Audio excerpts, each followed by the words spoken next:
My partner has a seasonal job in Boston, the worst place. Good luck to your partner. And the plan is to do locums to match a similar timeline, July to November. You could take that person with you, right? The locums company is not going to pay for them, especially if you have to fly. That's if you don't have a side piece at your other job. You know what, Nee? People not going to write to you no more, Nee. You can't be talking about people cheating on locums gigs. What you doing at your locums gigs? Don't make me pop up on you. Hey, listen, I speak freely because I don't do any of that stuff. So I'm just saying.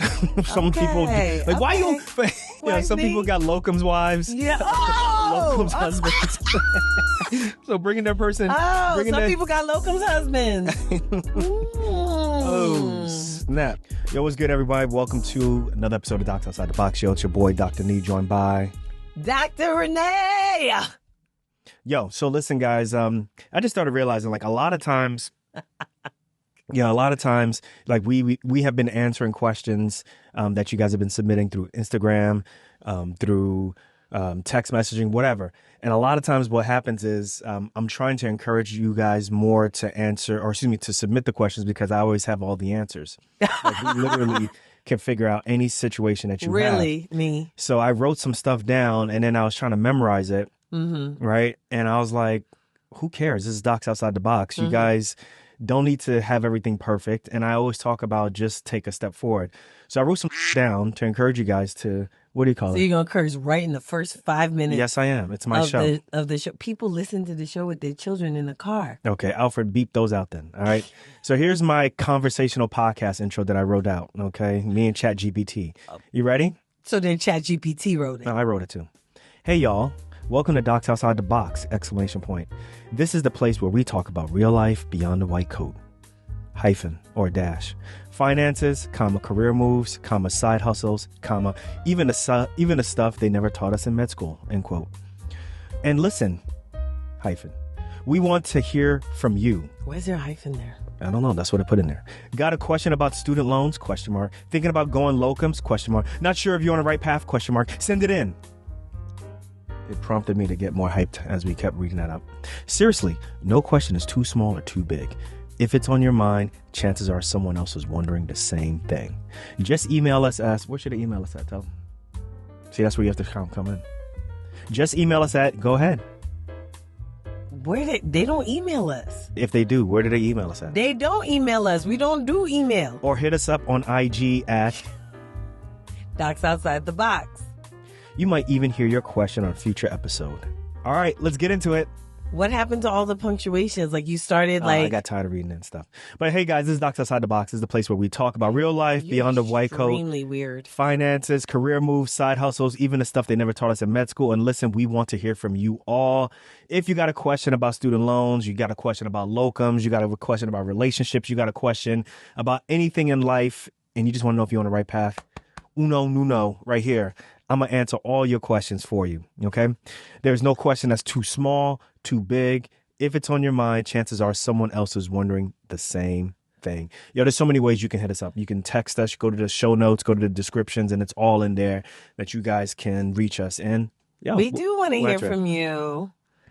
We do. Speaking of such, we got a reply back from Dr. Mouna. It wasn't Mona. It was Mouna. If you guys don't remember Dr. Mouna, she's the doc from, I think she's finishing her residency in psychiatry or something in New York. And she basically trying to like get off on her taxes and stuff. Psychiatry? I don't know, whatever it is. But she was trying to get off on her taxes and not pay much. And she was like, let me figure out a scheme to like live in New York, but then have my business in Wyoming. And then Which Wyoming actually does have pretty good We peep gang, Dr. Mouna. We peeped you. But she writes back, Dr. Nee and Dr. Renee, thank you so much for the thoughtful message and for answering my question on Docs Outside the Box. I finally had the chance to listen, and I just wanted to say how helpful it was. You really helped me understand the importance of getting written consent before sharing my CV. Mm-hmm. And the way you broke down the pros and cons of setting up an LLC out of state gave me a lot more clarity. I also really appreciated you trying to pronounce my name. Just to confirm, it's pronounced Mouna, spelled Moona. She didn't really put a pronunciation there, but I'm going to just assume that she's saying Mouna, right? Yeah, that's... No, but you don't say spelled. She put spelled M-O. Yeah, if you were to say you have to put like you have to put the phonetic No, you don't. You don't have to. That's what the dictionaries do. No, and I don't know what you did in Brooklyn. Nice little emoji. I don't know what they do in Brooklyn, but in Queens, Mouna. that's how they did it. Keep doing what you're doing. It truly makes a difference. Bet. Thank you so much, Mouna. We truly appreciate it. And it's a beautiful name. Yeah, Mouna. it's a very beautiful name. Yeah. And I just want to say, guys, listen, when you guys get your answers, your questions answered, or just tell other people about the show, because we really are trying hard. Like, we really enjoy doing this podcast, but also at the same time, we really enjoy the interaction. I love talking to you all. I love answering your questions, figuring it out. We may not have all the answers. I'm just joking around when I say I have all the answers, but he think he know everything. We got a lot of life experience, right? So it's super important and stuff. So so today is a Q&A day. This is what y'all say. So we got 2 questions that we want to answer. Y'all got to say. But I do want to say one quick thing. So before the last episode, I was joking. I was telling all those people I needed to add. So I was like, y'all need to start doing push-ups, right? Because we were talking about the one big beautiful bill and how it's going to lower, student loans, the total amount of student loans. It's actually 150,000. I think we had said 100,000. No, it's 100,000. The bill is saying 100,000. The bill says 100,000? Yeah, right now it's 150 right now. Oh, I see. Okay. Right, so that possibly could get you to 2.5 years of grad school, possibly, right? You need more than that to go through med school. So I was joking before in the previous episode, and I was telling y'all need to do some push-ups, y'all need to do some planks, y'all need to go out and run, because y'all need to get into the military and get them scholarships going, right? But think about it, what if you're like in your 50s and you want to go to med school? Yeah, that's a problem. That's a problem, right? Because now you're like, oof. Yeah, they won't take you. They'll take you. Well, who won't take you? The military. The military won't take you, right? I don't know if they'll take you now. Is there a cutoff to join the military? I don't know. Somebody tell us. Is there a cutoff? I don't know. Don't chat GPT it. Yo, ChatGPT be having the answers. Who needs docs outside the box when you got ChatGPT? Listen, see, the key thing is you can use ChatGPT is not as entertaining. Is right. It's not, but that's what I'm saying. That's where our life comes in. When you throw in what I do, what you do, and then you throw in some like actual facts in there, bullshit and facts always is a lot of fun, right? What you think? That's what I think. Sprinkle in a little bit, I love it. All right. So real quick, the medical school scholarships, I looked it up real quick. Okay. There's the AMA Foundation Physicians of Tomorrow Scholarship. This is about $10,000, right? So this one is through the AMA Foundation. We'll put these in the show notes, but amafoundation.org. Mm-hmm. Then you got the Tylenol Future Care Scholarship. Oh, they still have that scholarship. That's about $5,000 to $10,000, right? You go to Tylenol.com/scholarship. You got the National Medical Fellowships. This is anywhere from, very minimal to up to $7K, maybe even plus. This is nmfonline.org. You got the Health Profession Scholarship Program that I was telling you all about. This is with the military. This is with the Army, the Navy, even the Air Force. All right. So you better get your weight up on this one. The Weight Code Investor, who we had on like 3 episodes ago, he's got his own scholarship. Mm-hmm. I don't know how much he's given out, but listen, you need to go and look where you can get some money. Mm-hmm. Right? There's Herbert W. Nickens Medical Student Scholarship, right? Mm-hmm. That's through the AAMC, right? That's up to like $5,000. You got the Indian Health Service Scholarship Program. They got some programs that are based specifically just at certain institutions. Johns Hopkins has one. University of Wisconsin has one. Drexel University. Bold.org. These are programs that are actually at like companies that do their stuff all through online, right? Bold.org, Going Merry, scholarships.com. There's a lot of stuff, guys. It's a lot of stuff. Sherry Arnstein, I think, from the osteopathic. Yeah. So there's before, because I was listening to the previous episode, because, I don't listen to I don't listen to old episodes, but this one I wanted to listen to. And I was like, man, I probably should have put more. I should have put more context and more nuance out to the scholarships that are out there. But those smaller scholarships, those are really hard to get. Whereas like the health profession scholarships that are with the military, the scholarships that are things that you have to exchange service for, usually those are a bit easier. Yeah. The ones at your school, depending on where your school is at, they really don't have that many funds. So that's the reason I brought that up. So, yeah. Do you want to add anything on that before we jump into our first question? No, I mean, I think, if you are going to med school right now, look into scholarships, not just health related scholarships, right? Because that's the other thing is that we, we try to sometimes create these opportunities only within that particular lane, right? But there is if you have a scholarship for being redheaded and left-handed, right? You should be looking up all of those scholarships because not every single scholarship has to be very specific to the industry or the profession that you're going into. So if I were you, I would actually make looking up scholarships almost like a second job. Take a day out of the week, every single week, to be able to look up scholarships and complete scholarships because, you guys are going to need them. Well, we don't know if this bill is going to really go through because the two billionaires, quote unquote, are fighting about things right now. So we'll see. Elon and Trump. I'd say, listen, don't take no chances. So we'll see. Don't take no chances. We'll see. All right, let's jump into our first question. This is a locums question. So we love locums. We love locums. I think it's the panacea for everything. No, right? It's not. Measles. Locums. Really? You should be running COVID. You should have been appointed. You should have definitely been appointed. Well, I have to do coke and all that stuff before. You got to do coke and be able to speak in an incoherent manner. Yo, I swear to God, before you get appointed to any sort of department. I think in the government. I've learned so much from. Well, I just want to let everybody know that measles is really not a problem in this country. We be dissing people without actually name dropping. This is like a diss track. You know who you are. Docs Outside the Box is like a diss track from 2004, 2016, all the way up to now. It is a subtle diss track on people. You just have to know. What's the acronym? Know who you are. What's the acronym? IYK. YK. If you know, you know. If you know, you know. Yo, people be getting dissed on this show. If you know, you know. Shout out to Kendrick for teaching me how to diss people subtly and overtly. All right, let's do this question. Hello, Dr. Renee and Dr. Nee. I'm a third-year family med resident looking to do locums coming out of residency. I want to thank both for being the best source of information out there with honest and entertaining takes on the many layers of locums and healthcare in general. You helped transition the idea of locums into a more digestible / realistic option. I think for the most part, that's me, right? My partner has a seasonal job in Boston, and the plan is to do. What are you looking at me like that for? Nah, like you like to take credit for like stuff that you don't really need to take credit for. No, I just feel like I Read don't the think question, Nee. My partner has a seasonal.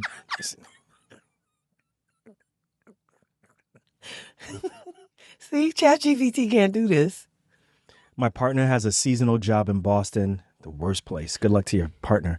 And the plan is to do locums to match a similar timeline, July to November. Oh, okay. Why July to November? Because the partner they have a seasonal job. All right, guys. So this person's partner has a seasonal job that's probably going to end sometime in November. This person is looking to do locums from July to November. Right, when they graduate to November. There has been less jobs than advertised by the locums agencies at the start of the search or jobs with timelines not willing to wait for residency to finish. At what point, months, weeks, would you recommend considering a different location entirely, pursuing other options? Have there been times or how have you adjusted your plans if opportunities aren't as prevalent in the area you are looking for? A few other questions. Favorite websites to track payroll, expenses, deductions, mileage, etc. All right, we're going to get to that bottom part last. Oh, they also want to know thoughts on AI scribing and if it's the future. Short answer, yes. Mm-hmm. So basically, the issue for this person is they're trying to find a locums gig that'll allow them to work for a specific period of time, and it looks as though that person is trying to look for specifically in that area where their partner is. Yes. You want to start, or you want me to start? No, you go ahead and start. I'd like to hear what you have to say, especially since you have so many wonderful things to say about Boston. Okay. The third-year family medicine resident that's writing this. So there's these things that if you look up in the sky, they look like birds, right? And they're made of iron. They have engines on the side, right? Called planes. Plane. Plane.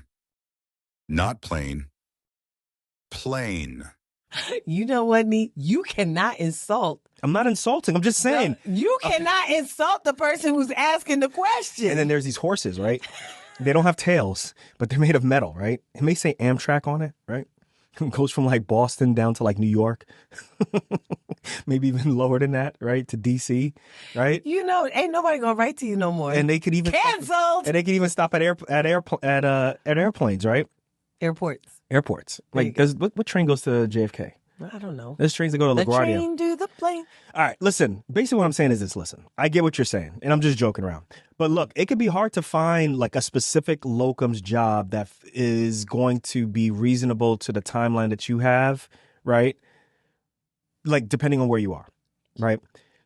You're just going to have to learn to be a little bit more flexible with, going someplace else for a little bit. So Renee was in Atlanta.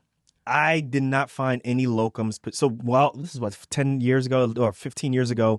Me and Renee were dating. We became serious. We got engaged, but she was in Atlanta.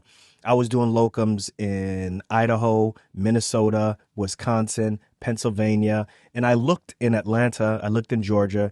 There really wasn't anything for trauma surgery in that area. But, I knew that over the next several months, we're going to be getting married. We're going to be living together. So I traveled.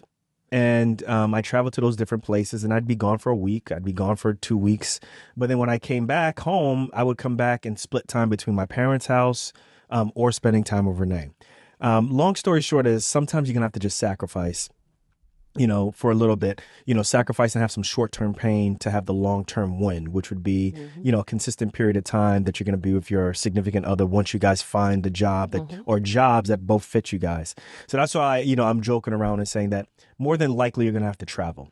Also know that when you're doing locums, when you're being an independent contractor, like, you kind of run the show. So if there's places that are like, hey, like, we can't wait, then, you're just gonna have to wait till I finish residency. That's it. But there are a ton of places that I know for a fact that they make plans for people graduating a year in advance, sometimes even 2 years in advance. And depending on if you grew up in that neighborhood, if you, like, for example, like I've been to small places, small hospitals where, like, the local prodigy grew up. Right. And if there's no other medical schools or there aren't any medical schools there, they will make a space for that person to come back in 3 years, 5 years. Yes. Yeah, they're going to train, 100 miles away, but they are coming back. And we've already signed this type of agreement with them where I actually did something like that, right? Where I kept the space for somebody like that when I was working in Idaho. I worked locums while I was in Idaho, and I was actually literally holding a space for someone who was going to be coming back to this extremely small community. It was a community of like 15,000 people. And so they had an OBGYN, who was getting ready to graduate from residency a year later. And so I came in about 10 months before she graduated, and they held a space. So you might be able to find something like that, something similar. But I agree with you. I think that, if it's seasonal, July to November, understand that that's a very short period of time, and that you can travel, and that doing locums between July and November, right? Doing locums between July and November doesn't necessarily mean that you're going to be gone from July to November. Right. It means that you can run the show. You can say, I want to work these days between July and November, right? So you could say, I want to work 4 days a week, between July and November.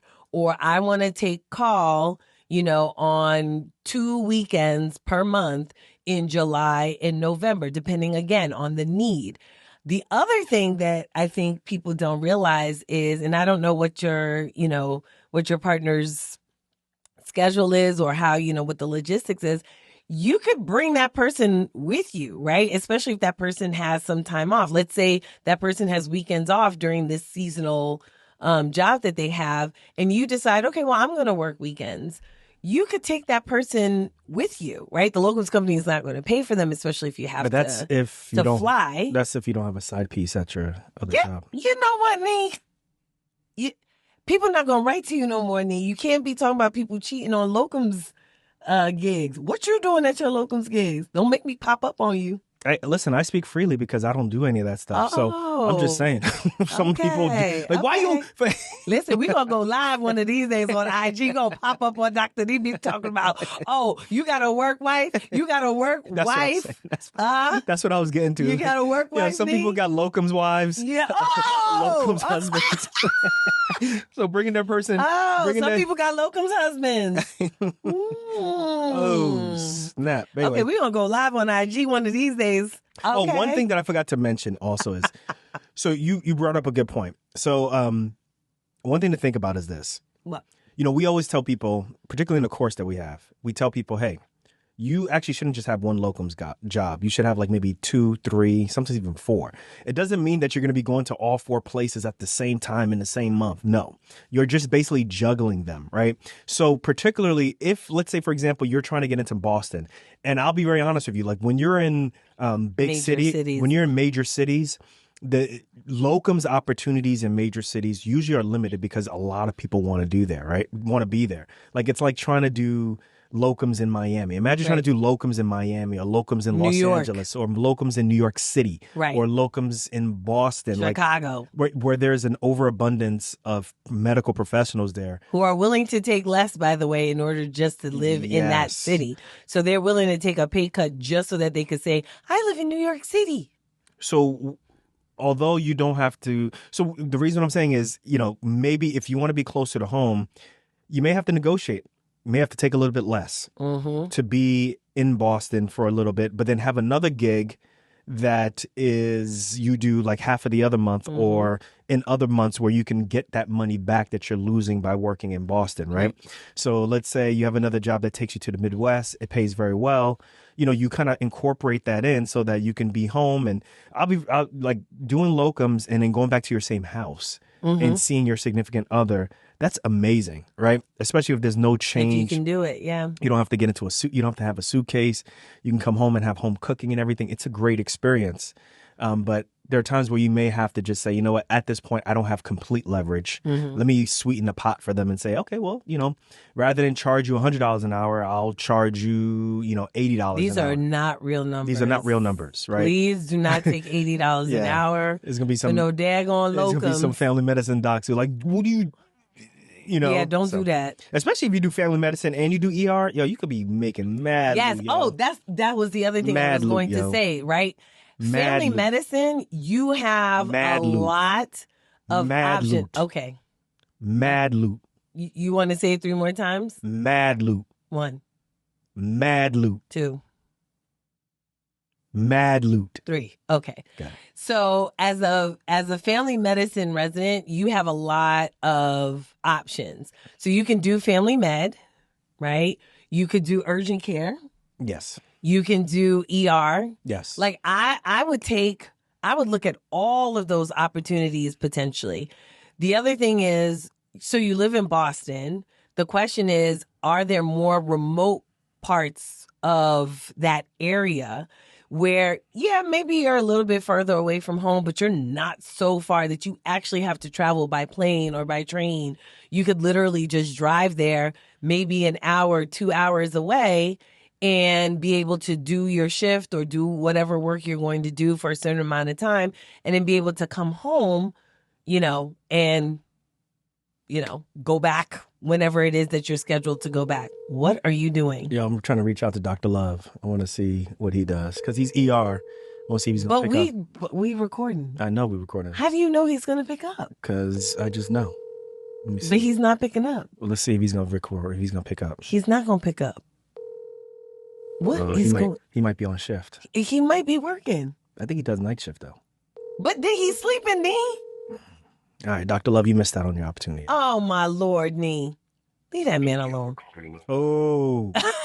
All right, because I wanted to get his perspective. Sexy voicemail. Thank you for calling. Yo, people, hey, real quick, another question for y'all. People have messages on the, oh, hold on. Here we go. Hold on. He's calling? Hold on. Shh. Dr. Love, you are on Docs Outside the Box podcast. We are absolutely recording. Please curb your voice. What's going on? What's good? Nothing much. I didn't think we want to do this right now. Oh, my God. Yo, you got to stay ready and be ready. Aren't you ER? I'm saying. I am, y'all. But This your is boy got ridiculous. meetings from today, but medical director got to go to places. Hey, yo, so we got a question that we're trying to answer, yo. So we got a family medicine resident who is going to be doing locums. As someone who does primarily ER, are you still seeing family medicine doctors who are doing ER? Yes, but I have found that they are not at the larger, big old, quaternary, tertiary hospitals, more rural places, but they are around, yeah. Yeah. Mm. That's And- what we were saying. And the ones that did the fellowship are greenlit in more places. So there are a couple of guys who work at my shop. They're family medicine trained, but they did the ER fellowship afterwards, and they function just like a ER residency doc. Mm-mm. All right. So real quick, I know you work as an independent contractor, but it's kind of like a hybrid independent contracting kind of employed type thing. Yeah. So in terms of tracking payroll, expenses, deductions, mileage, what type of software are you using for that? Oh, great question. So for the mileage, I use an app. Got the idea after listening to y'all. I'll give y'all credit. I use Stride for mine. So I just get in the car, hit the track button, I drive, and when I get to work, I hit end. And then at the end of the year, it aggregates all the miles and gives you something for the taxes. So I do that. And then for business expenses, I know damn well I know you be putting in some extra miles in there. Like, let me go to Burger King real quick. It's kind of from work. Starbucks counts as work. You know what I'm saying? I'm going to get a drink from work. I'm caffeinating myself. That counts too. Oh Lord. All right. It counts. All right, keep For going. business expenses, I keep it simple. Just if it's on the Amex, it's probably a business expense. So I have an Amex business account, and then everything on there is basically business as far as I can do it. Yo, you using black card or what? You rolling like that? Oh, no, platinum. Platinum. I wish on that black. Okay. I wish on that black card status, but Amex Business Platinum. That's the way to go. If anyone needs a link, holler at me. I could definitely use a couple extra points. We gonna put your link in the show notes. Hey, look, if I get some people off of it, that referral bonus is nice. And, Nice. He trying to I be could put. definitely He buy trying to be some get put on by docs outside the box. Man. We'll do that for him since we did not pay him to appear. Listen, man, this is all right. So, what about like payroll? How do you do that? How do you get? Because we talked about this. Yeah, talk about that. So I'm a little simpler. I think y'all are technically 100% more complex than me. I just got myself.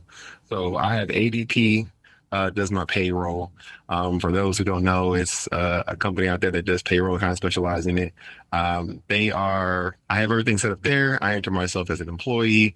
I enter the cost I'm supposed to pay myself.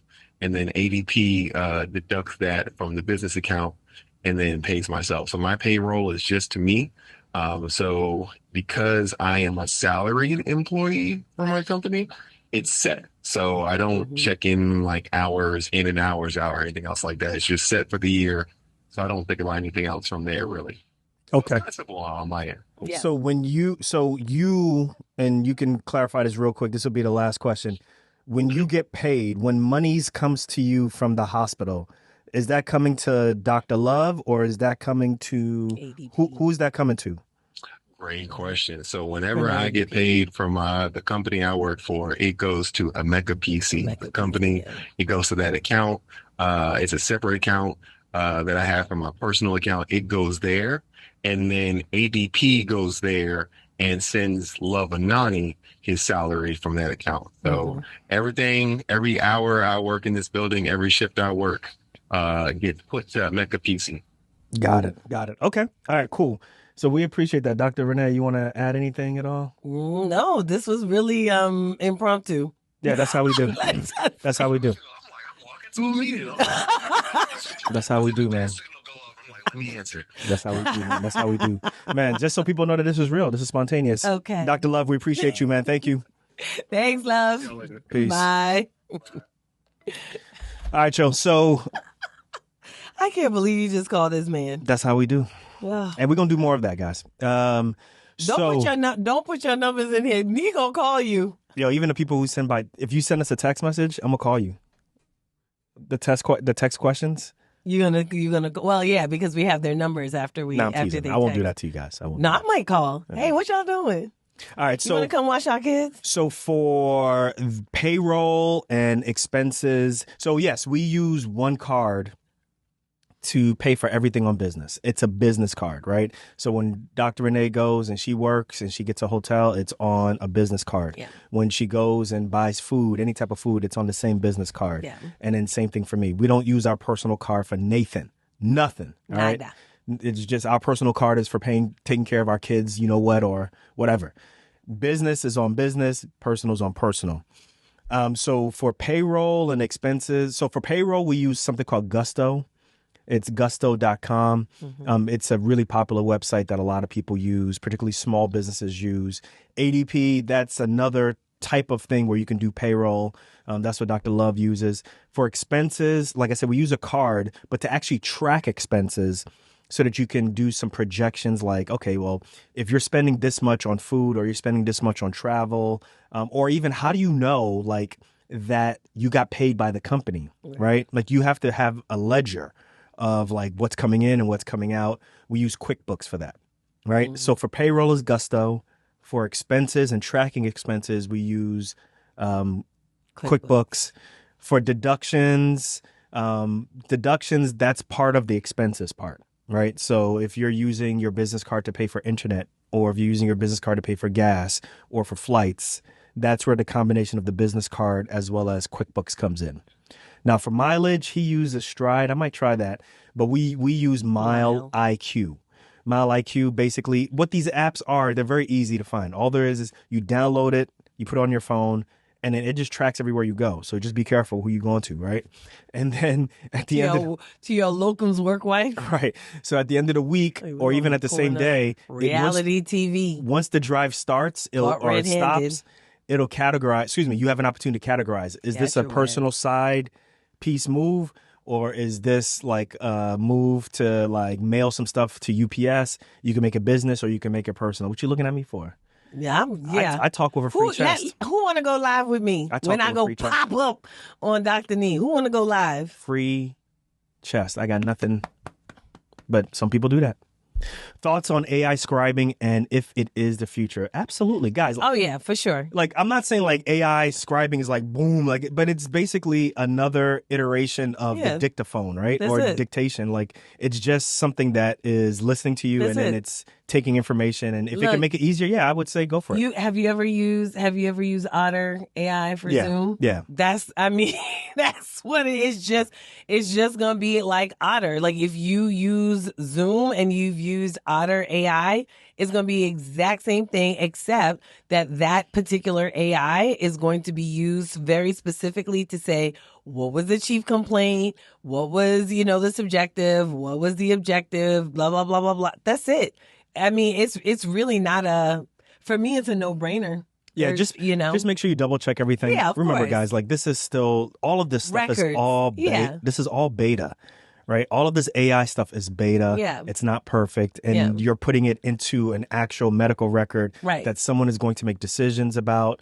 Treatments are going to be based off of this. Yep. History is going to come from this. Life and death type decisions are going to be made for it. So just make sure you double check it. And then I would put on the bottom that this was scribed using AI and stuff like that. So people know that, hey, there could be possibly mistakes in here. So that's what I would do. Yeah, but they don't care. They don't care.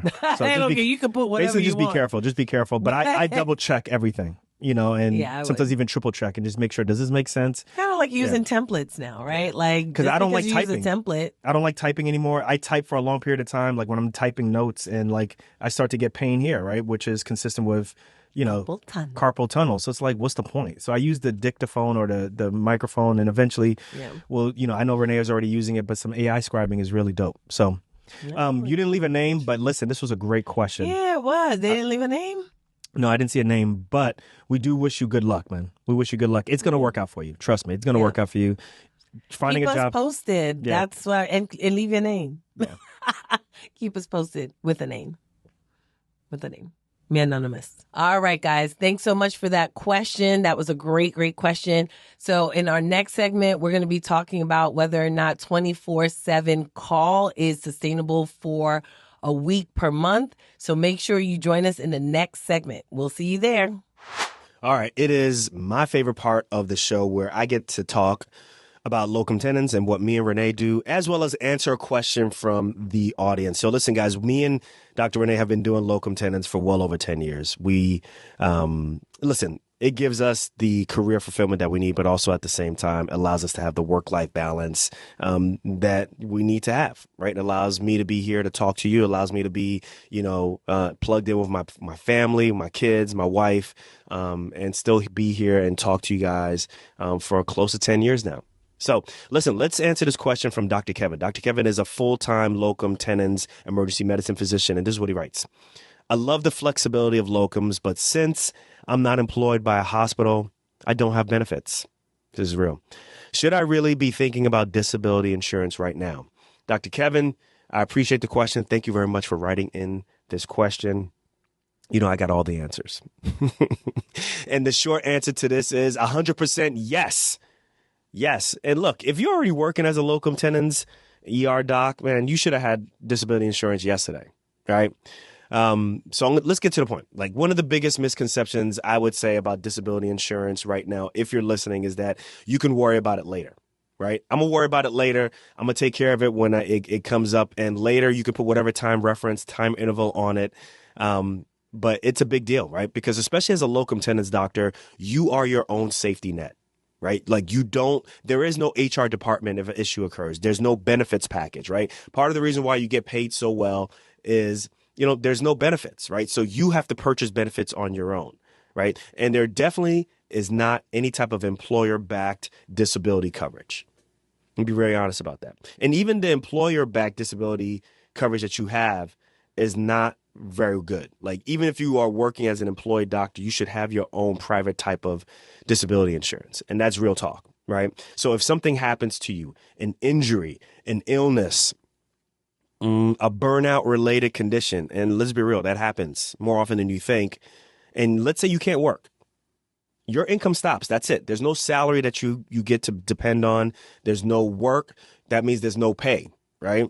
So that is where a private disability insurance plan comes in.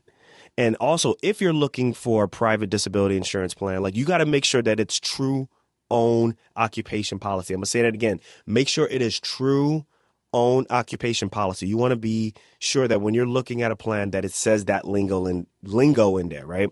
And that means that if you can't work, I'm going to be honest, if let's get to the real. Let's say as an emergency medicine doctor, or let's say you're an anesthesiologist, if you cannot work in that specific field, right? Or even general surgery, right? I'm a general surgeon. If I can't do general surgery anymore, but I want to do something else, that means I'm still going to get paid, right? And that's a really big deal, right? There's a lot of fine language out there that is meant to trip you up. But if you have true own occupation disability insurance, that means that you can do other things if you can't work in your specific field, right? And since you're a 1099 contractor, I got a little cheat code here, right? Your premiums may be tax deductible as a business expense. So not only are you protecting your income, you're being smart with your taxes also. Now, that last caveat, I'm going to be honest with you, make sure you talk to your tax professional about that. Make sure you talk to your financial advisor about that. They may give you some additional or different type of advice. So it's super important that you run that by them first, okay? So, look, disability insurance, Dr. Kevin, it's not about fear. It's about financial responsibility. You've worked hella hard. You've worked way over 10 years to protect this career, to build this career, So protect that income at all costs, right? It's super important, right?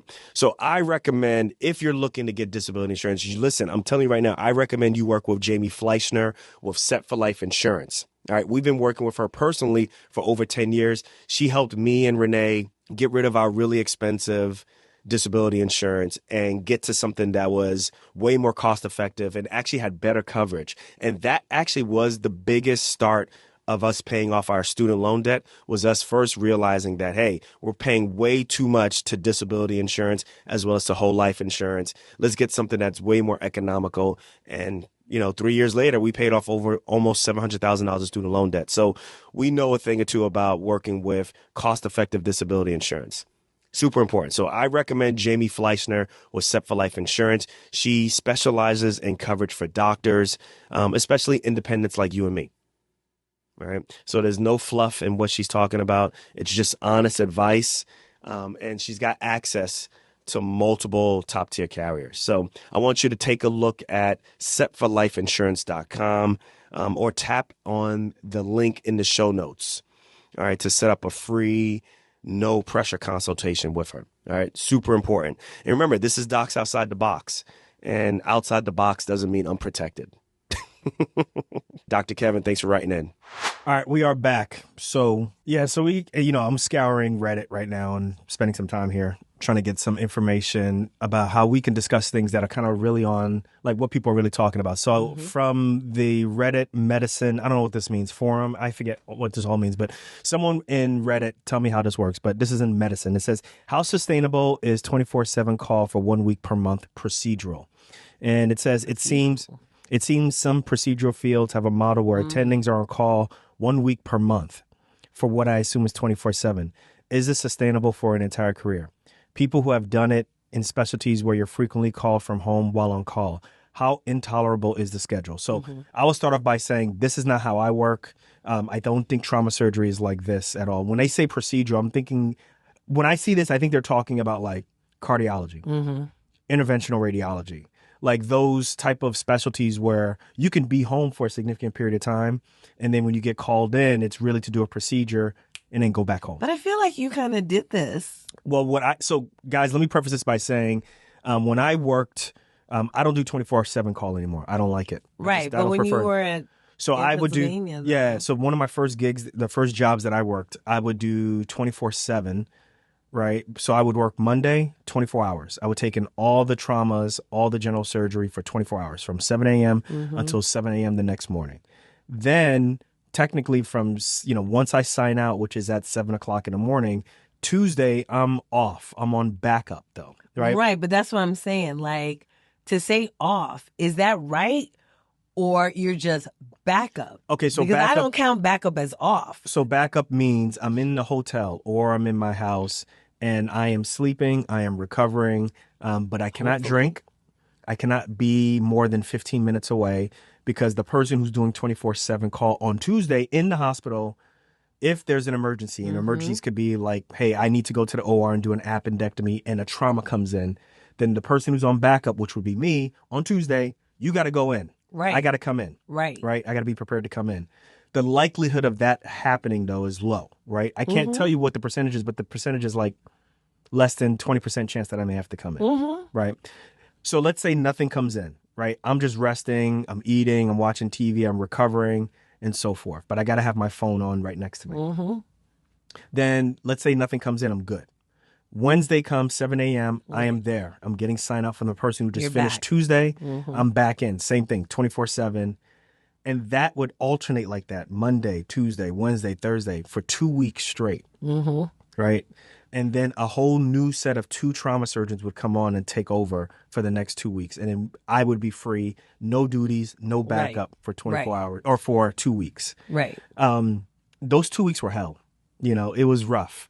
There could be 2 weeks where, when you're on backup, you don't get called at all. There could be times where you're finishing your call at 7 in the morning. So let's say it's Tuesday morning. I'm finishing up from Monday and, I get an appy that comes in at 5 in the morning, or I get an appy that comes in at 3 in the morning. The next question is in your mind is, well, who's going to do this appy? Who's the best person to do this appy? Should it be me who's just finishing? Right. So now we're talking about operating at hour. Legs are shaking. Hour 27. So tired. Hour 28. Or should it be the fresh person who comes in, but they haven't gotten a chance to round. They haven't gotten a chance to see and get to know any of these patients. And then they're still getting general surgery things. Yes. So it's it's so many mental gymnastics that I just didn't like it anymore. I don't like it. So for me, I work at trauma centers, acute care surgery centers that do 12-hour shifts. You work hard for 12 hours and then tag the next person takes care of it. So they're fresh enough so that they can still operate. Or if you need to stay a little bit later on, you're like on hour 13, 14, you're not exhausted, right? You can still do an operation if you just don't want the person coming in, the night person, or vice versa, the day person, to get screwed. Right. So that's what I do. But 24/7, I always imagine this for the procedural type folks, like the folks who don't have to be in-house all the time. Right. My job, I have to be in-house. Right. Right. Except for when you were backup. Right. So like that's why I think like the IR docs who like maybe during the daytime they just have regular normal IR stuff, but at nighttime I just noticed that for like a week straight, you know, if you got a spleen that needs to be embolized, if you have, you know, something that's extravasating that needs to be embolized, they come in. And that's tough. But it's, you know, though you always look at it as, okay, can you work hard for a week and then be off? Right. It's tough. There's so many different factors to think about this. Like, but are you really off for that week, right? After that week is done, right? After that week is done, you're probably going back to a regular schedule where you're just doing that's what I was going to ask. A regular 7 a.m. Is that just a call, right? Like, is that just a call, or is that how they work? I think it's call. Yeah. Excuse me. I think it's call. I think the question is referring just to the call, right? Because so for those of you who may or may not kind of understand how, you know, a lot of doctors' schedules work, you can be in the hospital where you have a shift. That shift doesn't necessarily equate to call, right? Is that Yeah. right? You work. It doesn't you get there at 7 necessarily a.m. You work till like 5. Right. It 6 doesn't o'clock. always equate to call, right? So call might be the thing that you do mostly at night or overnight, right? But sometimes call can look like you're just the person on all day for that particular shift, which might be 24 hours. Right? Or longer than 24 hours. So for example, me, I do a 62.5 hour shift from Friday evening to Monday morning, right? So call can look a lot different depending on, right. you know, where you are. So I think it's definitely harder on the services where you take a week of call and you still are doing stuff during the daytime. So that's what I'm saying. Like, it's let's say from 7 a.m. to 5 p.m. you still have regular stuff that you have to do, like your IR doc, and you still got to schedule. You do the scheduled stuff during the daytime, right? But then from 5 p.m. until the next morning, you might get called in, or you've possibly been called in to do stuff, and then you still got to come back in after, the next morning and do 7 a.m. to 5 p.m. Yes.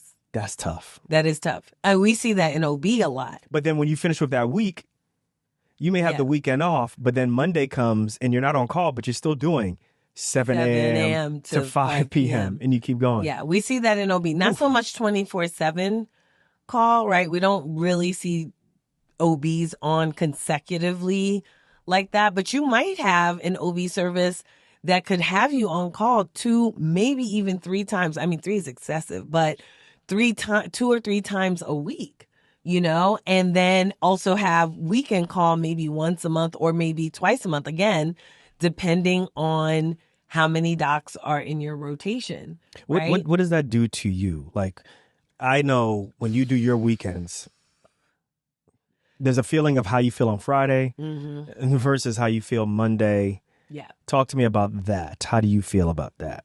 So, okay. So this is how it happens. So I wake up on Friday. I'm home, right? Take the kids to school, do all kinds of things, pick the kids up from school. And I'm probably already starting to get a little tired. Right? So by Friday evening, I'm okay. But there's usually some people on the floor, usually a delivery that either happens on that Friday or happens early Saturday morning. If it's early Saturday morning, and when I say early Saturday morning, I'm talking about the ones, the 2 o'clock, 3 o'clocks in the morning. Yeah, I start to get a little bit tired, you know? So I might have to put my head down if I can. I try to put my head down. Saturday morning, usually. And you have a call room and everything. Yes, I have a call room. Yeah. Usually by Saturday morning, I get my second wind and I'm able to round on people. You do your bump. What's the bump? I can't feel my face. Just joking. What? Oh, ew, me. I'm talking about that. No, no, me. What the hell? Okay. I'm like, what's a bump? I do my what do you call it? Do the bump? Your Red Bull? Red Bull, which everybody, I'm putting it out there. Everybody. You know, hold on. You know, Red Bull had a lawsuit about what? because it don't really give you wings. What do you mean? Like literally doesn't give you wings, That or it doesn't. literally doesn't give you Oh wings. my God, guys, come on. Are you If serious? you noticed, right? They don't have people flying on the Red Bull commercials anymore. They don't have people or animals or whatever flying. And it says wings, WIIINGS. Apparently there was a lawsuit about Red Bull not really giving you wings. People figured out some sort of loophole like, oh, I thought it was going to give me wings, but it Get didn't. the fuck out of here. Yes. So, yes, Red Bull was involved in a notable lawsuit concerning its slogan, Red Bull gives you wings. In 2013, Benjamin C. filed a class action lawsuit against the company alleging that this slogan and other marketing claims were misleading. The lawsuit contended that the Red Bull's assertions about enhancing performance, concentration, and reaction speed lacked scientific substantiation. While the phrase gives you wings is metaphorical, the suit argued that the overall marketing implied tangible benefits that the product did not deliver. Hey. Whoa. So you could really sue over anything. Oh, you know what? You know who we're going to sue next? Ooh. We're going to sue, what's the name? A Holiday Inn Express. Why is that? Because remember, if you slept at a Holiday Inn Express, all of a sudden you could do like all kinds of physics. Yeah, I see. Anyway. But yeah, so real quick before you move on, guys, I'm giving up my, so I have a little bit of an addiction to energy drinks Red Bull. or Celsius. Ew. So, and both just, I got to give it up. Caffeine. So I need you guys to keep me accountable because we all family. And if you guys want to see me not get a heart attack on this show, you'll want me to get That would stuff be up. nice. So That would be I'll probably nice. go through a can a day. A can? Yeah, I probably go through a can a day. A can? Oh, like over the last month, probably a can a day. Not even, probably like a can every other day. But how I was like 2 months ago. And 2 months ago, you were ridiculous. Yeah, it was crazy. I was like going to Costco like, yo, this is a good deal. Fix. This is a good deal. At the cashier, we're like, okay, can I get this Red Bull? It's like, sir, just use your ATM card. Renee, you're the straight one. Anyway, I'm the funny especially like a wife who really doesn't drink caffeine. one. Okay.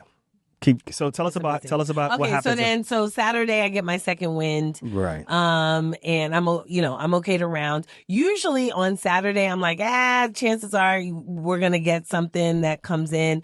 And I'm usually right. We get something that comes in. Either the patient is laboring or maybe she rules out and she's not in labor. And then I'm able usually on Saturday to go back to my hotel room for some period of time, whether it's the entire rest of Saturday into Sunday morning, that remains to be seen. By Sunday morning, I'm usually back at the hospital, usually rounding. Maybe I'm doing a delivery in the morning, and then, finishing up rounding. And again, just kind of waiting to see if someone's going to come in. Sometimes we have an induction on Sunday. They started putting in some of the inductions on Sundays. So I'll start the induction.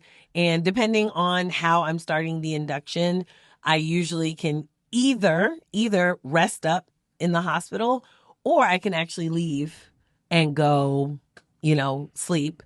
And then Monday morning, depending on, again, what's going on, I'm either in the hospital or I'm just signing out. And that's it.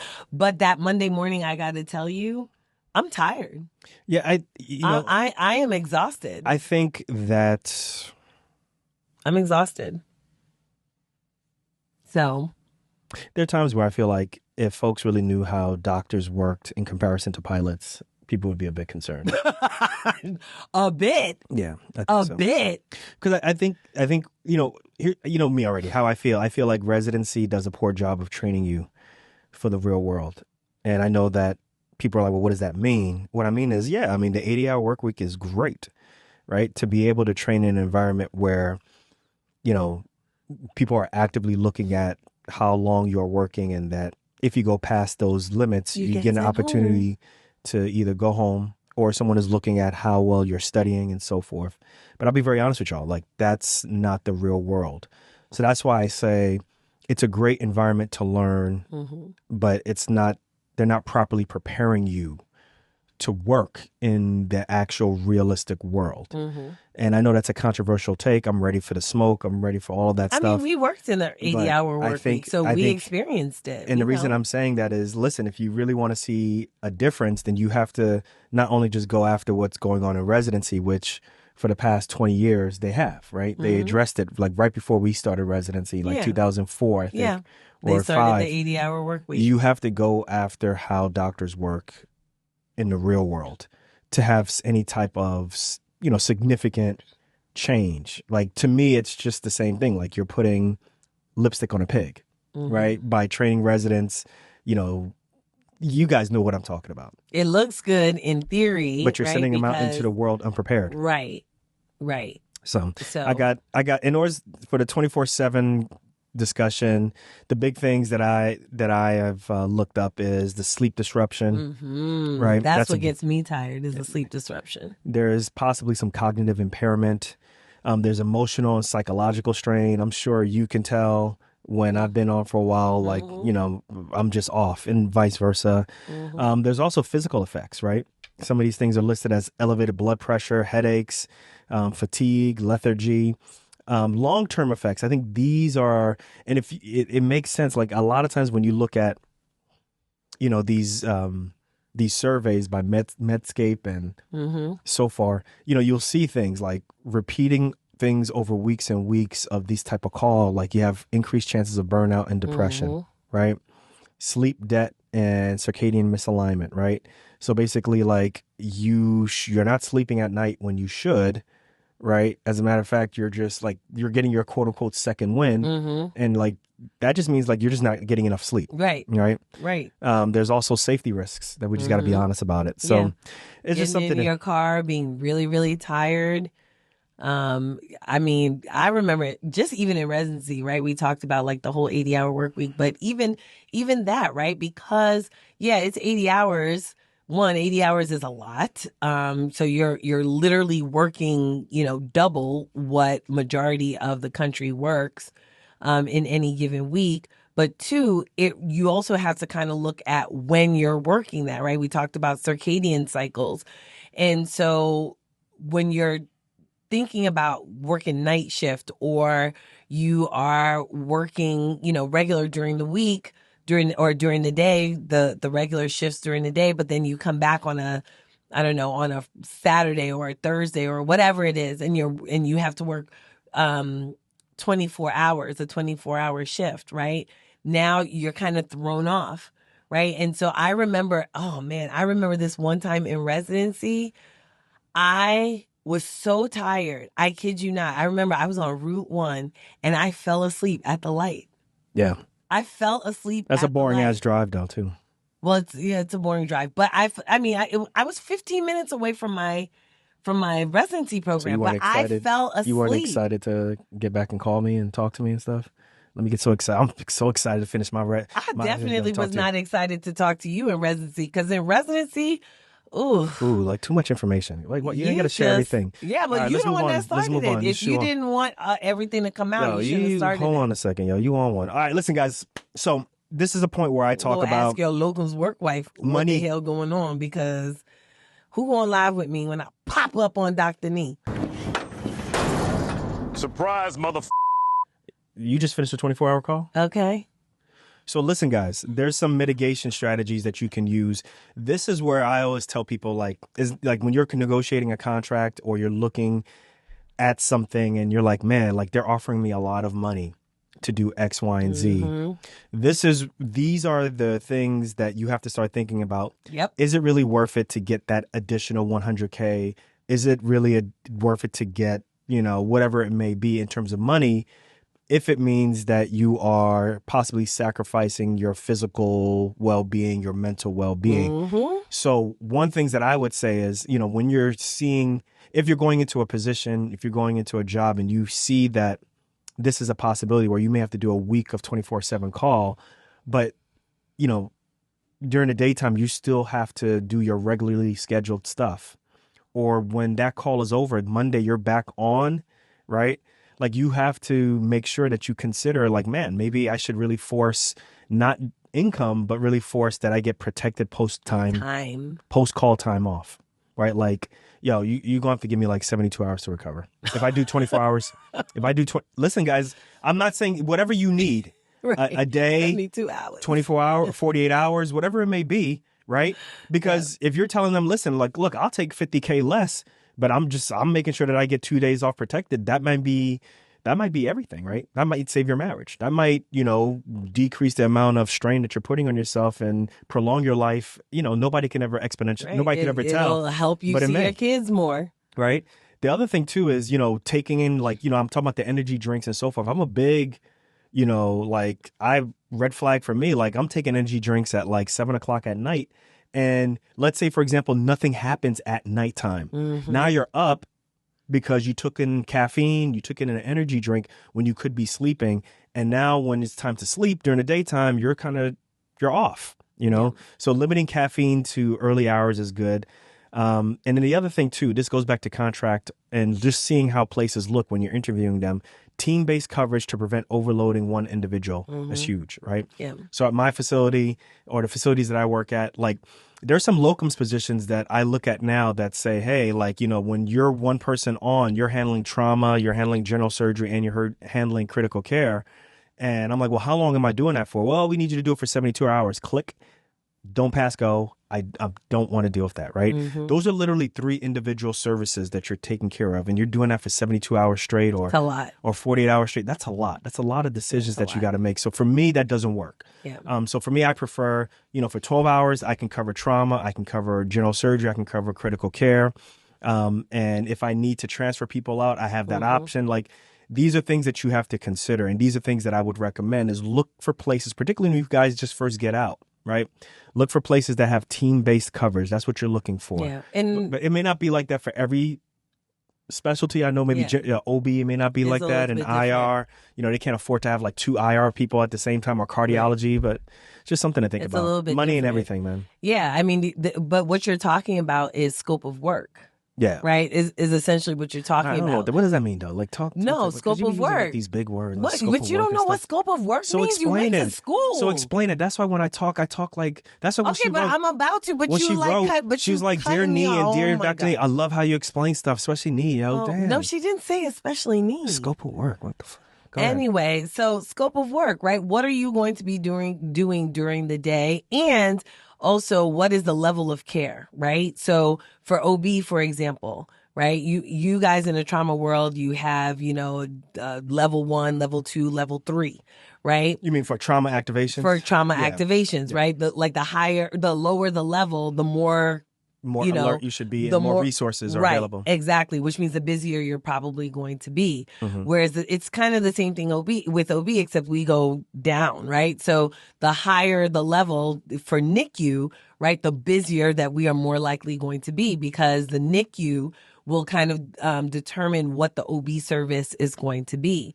And so you have to kind of determine, well, do I want to be at a level 3 NICU hospital? If you're doing OB, do I want to be at a level 1, or nursery, newborn nursery hospital when it comes to OB? And so you have to kind of just think about those things. Do you want to work office? Do you think that right? people? Because I don't do office anymore. Do you think people really think like that? Because I think you've come to.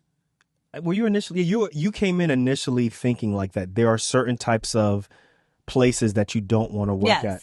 There's certain types of experiences that you just don't want to deal with anymore. Mm-hmm. I definitely didn't. Well, I kind of thought about that with level 1 versus level 2. I was like, I'm kind of burnt out from the level 1 system. I'd like to be at level 2s and so forth. That was as far as I went. But I think what you just mentioned is really important, where you're saying there's certain types of NICUs, which means there's only a certain level of sick type babies that I want to deal with, or complicated pregnancies I want to deal with. Yeah. Can you talk more about that without using the big buzzwords of No, scope of work and all that? It just what scope of work is not a big buzzword, Nee.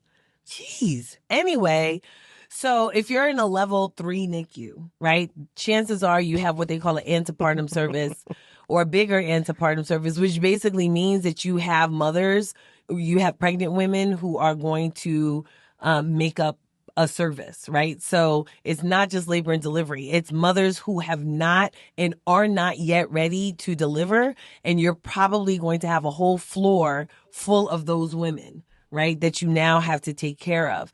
And so if they're having complications in their pregnancies, You have to now determine like, well, should I deliver her? Should I not deliver her? Like you have to kind of go through this kind of rigmarole and always think about the risks and benefits of either delivering this woman or not delivering this woman. And a lot of times you're going to transfer them over to labor and delivery thinking, okay, this is it. We're going to deliver her. And then next, she doesn't do anything. You're like, all right, well, transfer her back to the floor because she doesn't look like she's going to deliver. Oh, wait, looks like she's going to deliver again. Transfer her back. Like those decisions are decisions that I'm like, ooh, Mental gymnastics. They're mental gymnastics. That was fun in residency. Not so fun now.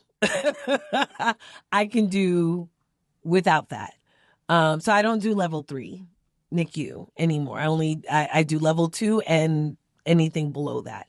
That's kind of where I am. And sometimes we do get antepartum patients, but it's not a big service. Yeah, it's not a huge service anymore. Yeah, I really want to I want the folks to really realize that, like, yo, you really can do and work in any way that you want. You can decide. You just have to know that you can look for it. You have to then at the same time know how to ask for it and then kind of follow through. Yeah. And I think that's one thing that it took me a while to realize.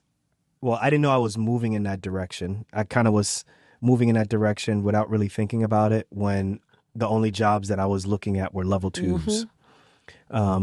Me, I like working with residents, but it just so happened that most of the places that I was at had PAs. I love working with residents. Me too. But, the places that I'm at, it's few and far between. So, I think that it's super important for the folks who are listening right now, if you are in residency and you're looking for a gig, is, just know that, there's a lot of things that you're going to take from residency that you're going to apply, right? The knowledge wise. But in terms of the environment, that doesn't necessarily have to go with you. Particularly if the environment that you are working in is something that you don't like, you don't necessarily have to replicate it just because, you did it in residency. You did it in residency. Right. You can actually avoid that stuff. You can say, well, I was in a big academic center. I like my first job to be at a community-based center. Or I don't want to work with residents, or I don't want to work with, whoever, right? Or I don't want to have to take call, right? There's some surgeons and procedural places that are like, I don't want to have to take calls. So or I want family med, internal med, don't take call. Yeah. I mean, I think it's really important to just know I what want to it be at a is. place that has a hospitalist program. Right, exactly. It's just important to know what you like and what you don't like. And, you're going to hear people who are going to try to criticize you or talk you out of, doing what it is that you actually like to do by saying, oh, well, but, what if you don't ever do X, Y, and Z again? It's like, well, I don't like doing it, so what's the big deal? If I don't like doing something, then I should have the right not to do that thing, right? Because there is value in doing other things that you like.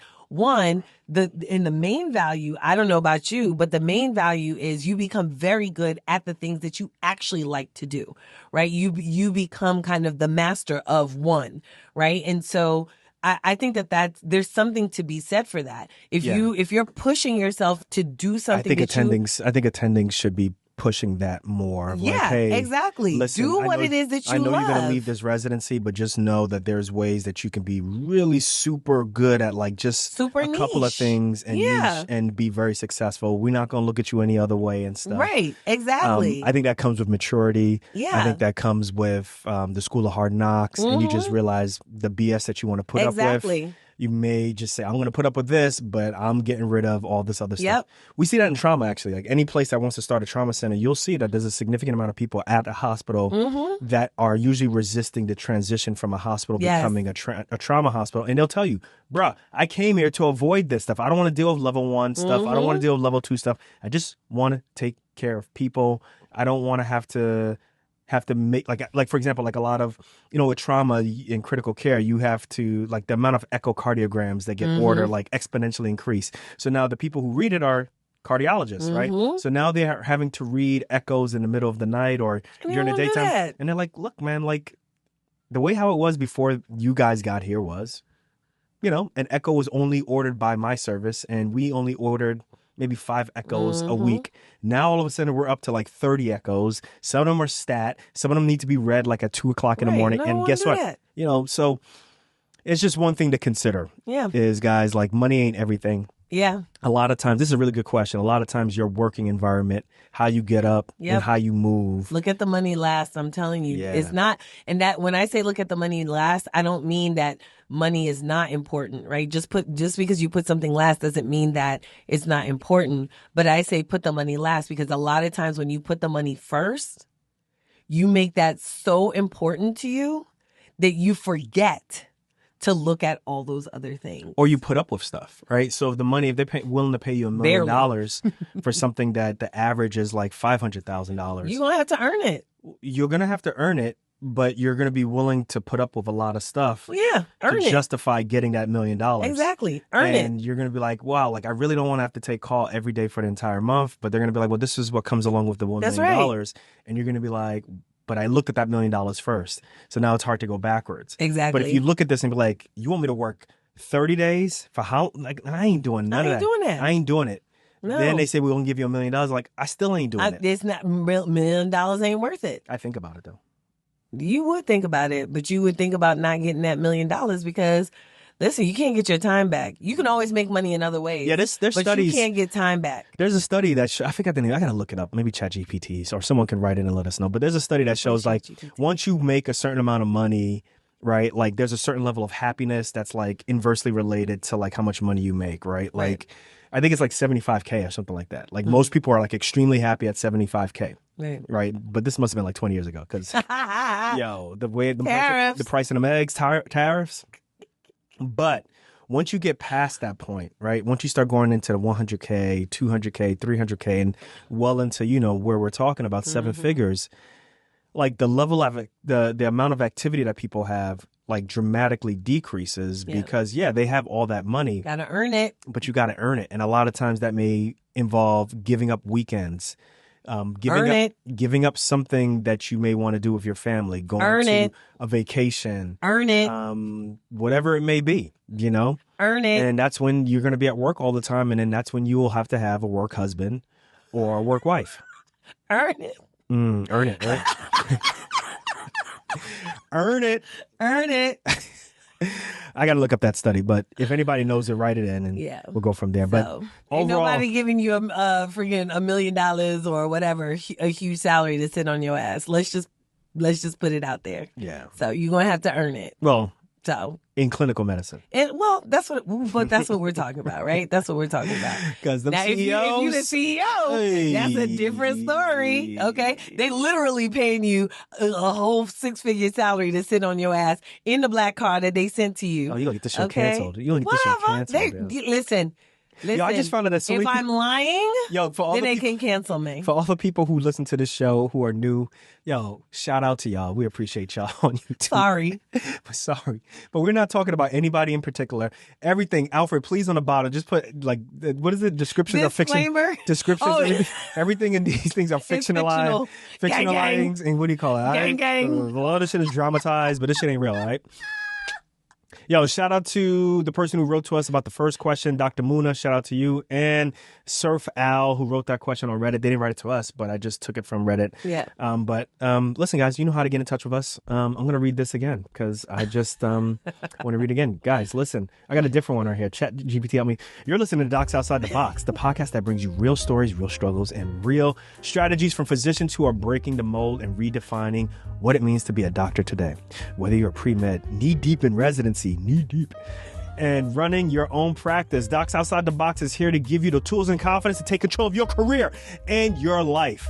Got a question about student loans, locums, non-clinical careers, or anything in between?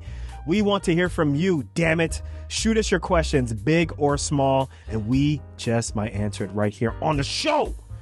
Email us at... We ain't got no email. Or DM us on Instagram at Docs Outside the Box. And this is your chance to get the answers you need from people who've been there. No fluff, no filter, just straight talk from doctors doing things differently.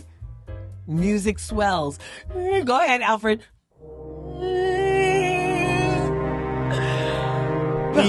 Peace, y'all. Catch you guys on the next episode. Go out and vote.